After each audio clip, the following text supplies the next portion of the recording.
Volvo has spent decades being the responsible choice.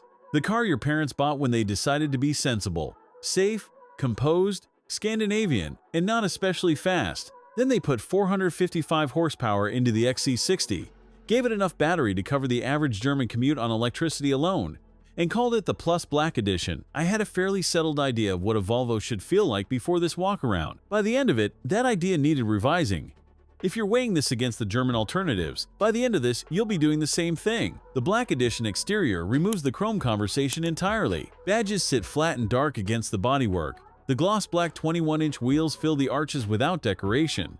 And in denim blue, you'd look at this car twice before deciding it's a family SUV. I went looking for where the Plus trim draws its line compared to the Ultra. The answer is faster to find than I expected. The partial leather and mesh textile anthracite combination sounds like a budget concession on paper and reads as a coherent material story in practice, darker and more deliberate than a standard leather interior at this price typically manages. The new 11.2-inch infotainment display floats ahead of the dashboard and is genuinely faster than the outgoing 9-inch screen.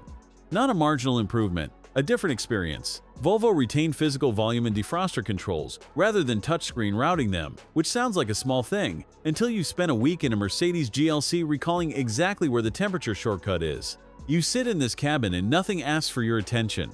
Everything is where it should be.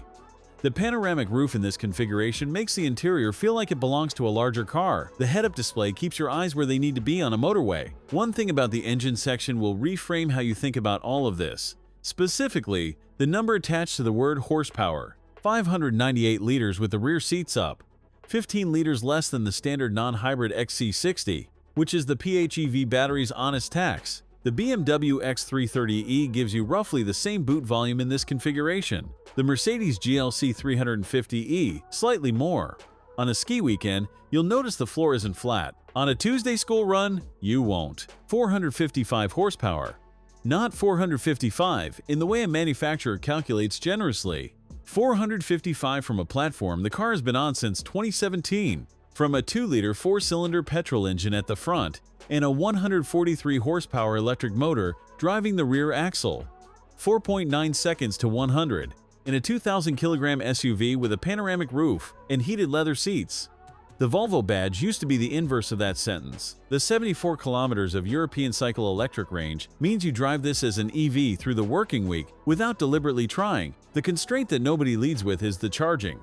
6.4 kilowatts AC only. No DC fast charging on this car. On a home wall box overnight, that is a non-issue. On a motorway stop in the middle of a longer trip, it is the one thing I would change first. That is a real compromise. Name it before you sign anything. 64,990 euros in Germany, discounted from a list price of 78,390. The BMW X330e gives you more athletic handling and more comfortable badge recognition on this market. The Mercedes GLC 350e gives you more electric range. Both are real advantages, not nothing. Neither delivers 455 horsepower at this price. Whether the Volvo badge carries the weight of the 3-pointed star or the 4 rings on your driveway is a decision you make, not me. The car it wraps around is more convincing than the brand's reputation has prepared most buyers for. Subscribe so you don't miss the next one. Thanks for watching. If you enjoyed this video, hit that like button and subscribe for more content just like this. Leave a comment below with your thoughts or questions. I read every single one. And don't forget to click the bell icon to get notified about my next upload. See you in the next video.